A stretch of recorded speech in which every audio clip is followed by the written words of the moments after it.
Hi everybody, thank you for stopping by. If you haven't watched my first video, this is about the same, but I want to preface this by saying this is not a tutorial in any way, but more of like a knit with me. I found myself that sometimes I'm very distracted by YouTube videos that are very high in engagement. Either it's commentary or I'm trying to listen to music and I find myself so engrossed in the content that I'm not knitting the way that I would like to, and I'm just stopping what I'm doing and watching the video. And so the purpose of my series is actually to provide you with a little bit of background noise that's also related to knitting and give you the opportunity to engage as if it was a knitting club of some sort, or a knitting group that it's just people coming together and sharing their ideas about knitting. So I'm going to try to throw some questions at you, and later on I will look at some of the comments and questions that were provided to me to answer, and I hope to be able to provide you with some responses and the next time that I have a upload session. So to let you know now, there are several videos that I've already pre-recorded at the moment you're watching this one. There are more like it coming up, and there's one that was just before this. So I haven't looked at any of the questions or comments yet in the comments below, but if you do have anything that sparks your curiosity, please let me know. And the next time I have a session where I will have some things come up, I will be sure to do my best to respond. So the previous video I talked about the Wool in the Gang product pattern that I was using. It was a kit, and I still have it here because it's the same day actually. But I was knitting the Wool in the Gang Dog's Life coat, and it was an easy pattern. And I will link in the below description that pattern. But today, or at least for this part of the day, I am going to be knitting a free pattern that I found on, it used to be called Craftsy.com, but I think now they're going by Blueprint, and they've changed the model of their site. But if the pattern is still available, I will link it in this description. It was free, and it was free to download, but it is the Meadow Lane pattern, and it is a blanket knitting pattern designed by 5410 Studio, copyright 2007, and it just kind of goes into what yarn they used. For their particular pattern, they used Lion Brand New Basic 175 heavy worsted / Aran weight, and the color Time. So I printed this in black and white to save on ink, but it is a very pretty sagey color, or I guess Time color, but it looks, I don't know how you would describe it, like a nice sea foamy green. At least on my monitor it was picking up that way. And it says this pattern may be used with mini worsted, DK, or Aran weight yarns. I won't go too much into the pattern details, but it is a very easy repeating pattern, and they actually tell you how much yardage you need per size blanket you want to use, and what size needle you need, and of course your gauge. But they said it doesn't really matter so much because your blanket, it's just a big old square, so it can be as big or as small as you'd like, as long as you keep the pattern the same. Like, you cast on the right amounts to make sure that the pattern looks the way it should. And of course they tell you baby blankets, small, medium, large, extra large, extra, extra, extra large, or extra large, just 2 X's. And that is the pattern. They break down how to do it, and it was all in all 3 pages of pattern information. So it was a 3-page printout, single-sided. And the yarn I decided to use for this is the Dale Hubro yarn, and by Dale Garn, and it was a European brand, though it said it was made in Norway, is what it was. And I got this at yarn.com, or Webs as the site is. When you type in yarn.com, it takes you to Webs, and it's a Wisconsin-based yarn shop, I want to say, but they have a web presence, a very big web store. And this was I don't think it was discontinued, but it was very cheap for some reason. I want to say maybe they were closing out either this particular yarn or a color, and I decided to actually go with the, it's like a super bulky weight. It's pretty thick, so this was a super bulky weight category, and I forget this exact color, but the color number is 5762, and it's 100 grams, and it is 72 yards, and about 10 stitches in 4-inch square using size 9 knitting needles. And it is 100% wool. It says 100% pure new wool, actually, on the label.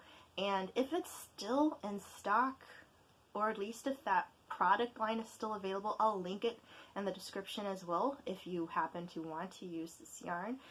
It's not super itchy, but the purpose of this is to kind of be a couch blanket. Not really a throw, a little bigger. Definitely fits the body, but I don't know. I just bought the yarn amount that I think I needed to make this as big as I wanted it to be, and I didn't really have a specific size in mind. I just knew I wanted it to be a nice, cozy, you know, wrap up and read type blanket, and I chose to do color block. I have 3 colors chosen, and you can see, try to get the whole thing in frame.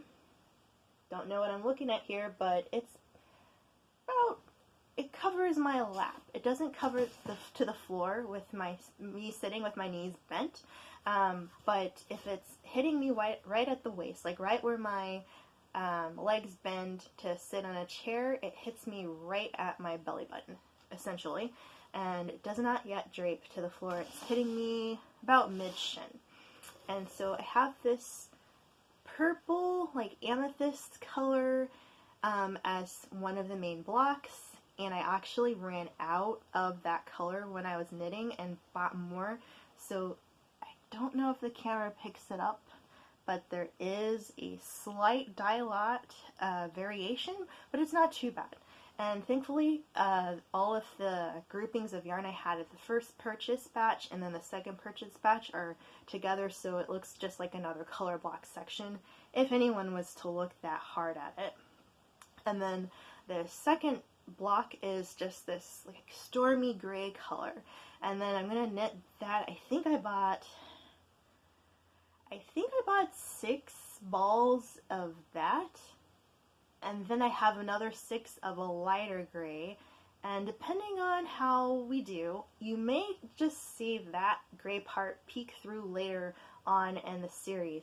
I kind of want to do a video with each project I'm working on for about 30 minutes or so, or depending on how long it takes to actually get to a point where I find like it's a pretty good stopping point.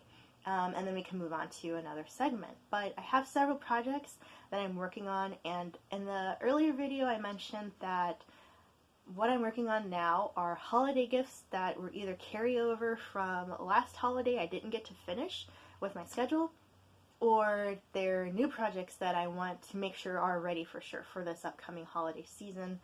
And this is actually one that I had started last year. I want to say June-ish, and then October rolled around and I really wanted to make sure it was done, but things happened.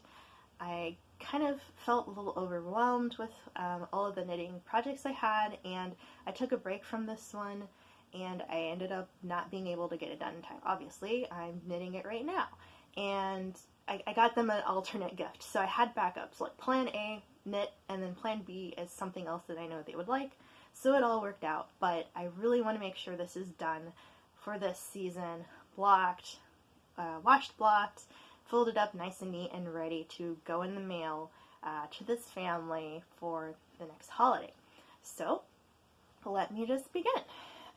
So basically I'm knitting it on a circular needle set. This is 40 inches of single or a fixed needle set, and it is the Knitter's Pride Zing series, and this is the US size 9. So I wanted a tight gauge considering it was super bulky, and a 9 is only one needle size higher than an 8, which is usually for worsted. So I figured if I kept a smaller needle size, even though the packaging says 9, would work. I just wanted a nice tight and defined stitch. And if I can zoom up a little bit, perfect. So you see it's garter stitch, but the way the pattern is described, it makes this ridge, which is why it's called Meadow Lane, because it's kind of like rolling meadows, like you have your hills and your valleys here. So it's very nice, and it's a simple one, so it's easy to just keep knitting, as long as you count how many stitches you've knit in one side. You can easily just flip it and continue on. And so since I've already used a lot of yarn, this is getting heavy, which is why they always say, you know, use a circular needle set for knitting blankets, so you don't have that weight on your, oh, my yarn's a bit tangled here, you don't have that weight on your wrists when you're knitting, and I agree. It was smaller and I was taking it to work, but once it got to this length, and now that we're in May, it's still relatively chilly where I am, so I'm not mad at that, at least for this project, so I know I can keep working on it, and hopefully I can make a lot of progress before the heat kicks in, where I want to switch to my lighter projects. And so you'll excuse my hand placement. Getting started sometimes is a little awkward, especially because it's kind of folded all over my lap. And I have the yarn coming out on one side, and I have my project piece on the other, so it gets a little weird. So I'm hoping to kind of knit through this a little bit for this video. And like I said, the pattern is pretty simple. I'm glad about that. I actually knit the same pattern, but I applied it to a scarf. So I think as soon as you get the pattern, you can really use it for anything. It doesn't have to be a blanket. If you're better at figuring out how to do increases and decreases, you could probably even use it for like maybe a sweater. But I think simple squares, humble squares, like a scarf, pot holder, coasters, blanket, pillowcase, rug, whatever, something like that. This is a nice pattern to apply to. It's simple, but it looks nice too. And as you can see, I have color blocking, and I won't zoom up, but, well, maybe I will. Why not? Why not? If you're knitting, you don't have to look at this, but if you aren't at the moment, you might want to. Don't know if you could see it. I'm kind of getting in as close as I can. But you see, like, right here where the purple and the gray meet? I haven't looked up, but is there a way to, like, not have that happen? Like, if you're knitting, like, a garter stitch and you're doing two different colors, I mean, it's not too bad, but I just wish it was just a nice, seamless, like, boom, boom, two different colors instead of one little teeny chunk of the other color kind of overlapping with the new color that's being introduced. And I don't know, but I honestly didn't research it before I started that, and I was like, I want to do this pattern, I want it in color block, I know how to change yarn colors, but how to hide it when it's changing. And a garter stitch, I don't know. Knit stitch isn't hard, but garter stitch, I wasn't really expecting that, but I kind of figured it was going to happen. So I was like, kind of weird. Let's see. Make sure I don't lose my place here. Don't want these to look like knit stitches. And I think, I have some in here, but it's such a massive blanket that I know it won't be noticed that easily unless somebody's really inspecting it. And I kind of feel bad about that because it's like, well, I want it to be perfect. But at the same time, it's one of those things where I just knit, and after a while, I'm like in zombie mode because the pattern doesn't change that much that I kind of lose track of where I am, and I do a run and I might knit too many in a row before I have to switch to purl, and I'm like, oops, well, I'll just keep track from now on, and then when I turn it again and I do that, I end up doing a knit instead of a garter stitch. So if you know how to knit and you know how to purl, you'll be a-okay with this pattern.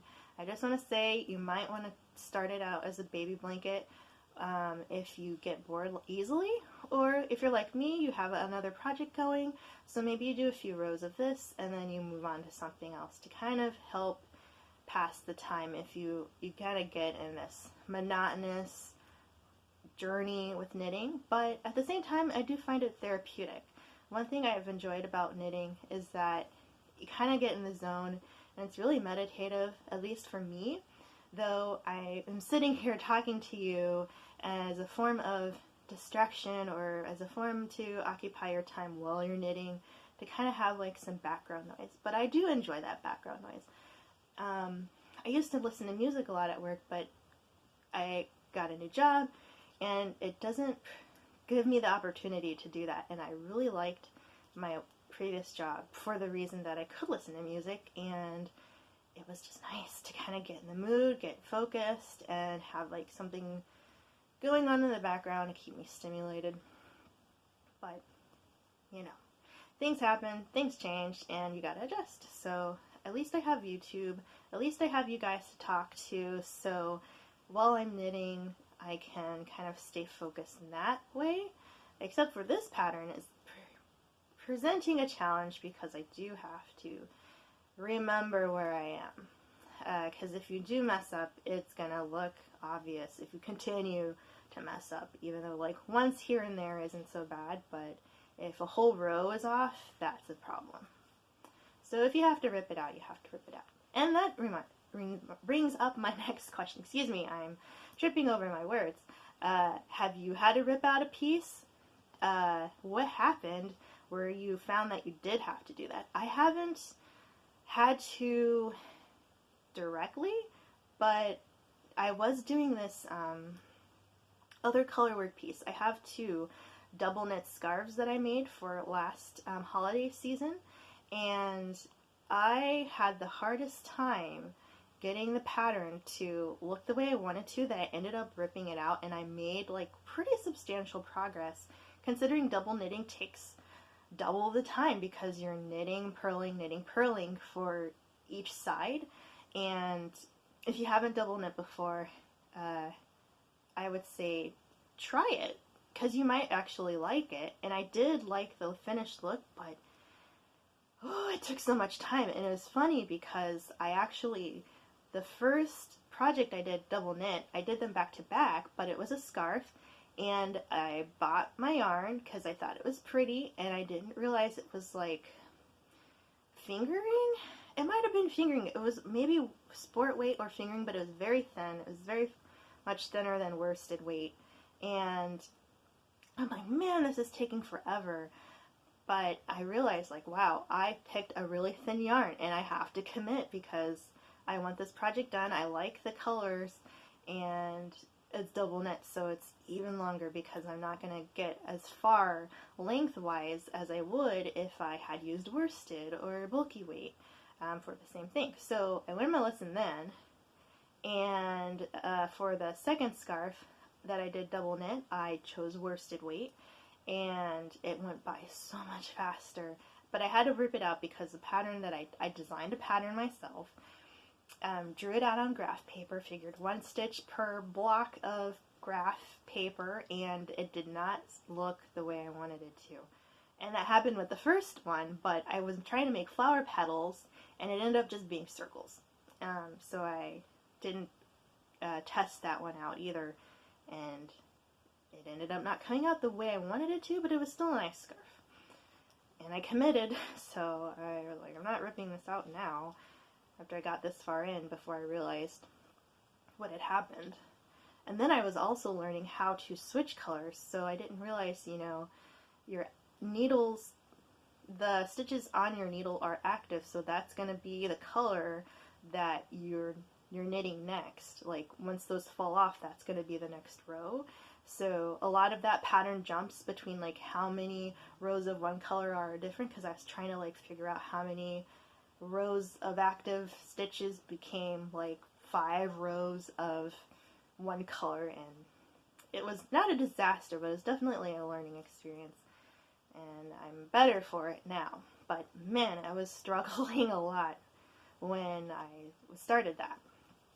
So this one is very much a simple one because it's just color block, it's not double knit, but because it's garter stitch and I'm introducing a new color, I get that weird line, and I don't know if there's a way around it, but I would like to find out, because not that I want to do this pattern again, since I've done it for a scarf and I'm doing it now. I kind of try to do a pattern twice just to kind of iron out any kinks, and just get more familiar with different patterns and perfecting them and stuff like that. But I did want to make another blanket, maybe with garter stitch, just plain garter and color block, because I had this color scheme that I wanted to use, and I wanted to knit a blanket, but I also want it to go by quickly so that I'm not stuck, a year later still knitting the same thing. So let me know, do you have a blanket pattern that you really like, that's simple, that's also color work? If you do, share please, because I have an idea in my head, but if I have some inspiration, that'll give me some time to kind of think things through and decide what I want to do with all this yarn I bought for this blanket. And do you knit blankets often? I mean, as often as you can, considering it's a slower project. Or are you fast? How long does it take you usually to knit? Like, how many hours total do you think you spend knitting a blanket if you've knit one before? And I guess you could tell me what size too, so we can kind of gauge, is it a baby blanket and it took you, a couple weekends, or is it an Afghan for like a king size bed and it took you, 6 months? That's one thing about knitting. If you notice, or maybe you haven't, but I am a millennial, and I don't want to bring in any kind of studies or statistics or political things, because that's not what this place is for. But I found that, like, places like Wool and the Gang, and I'm not knocking them, because I've purchased a lot of yarn from them, and I got my doggy coat sweater kit from them, and I have a cardigan kit that I haven't knit for myself yet that is from them. But they kind of came in this wave of millennials, or people who are stressed out at work or doing a lot with technology, that just need a place to kind of unwind. And I think it's kind of funny that I'm still on YouTube here, either watching it for leisure or providing you with content, and not quite fully disengaging from technology. But I do really like working with my hands.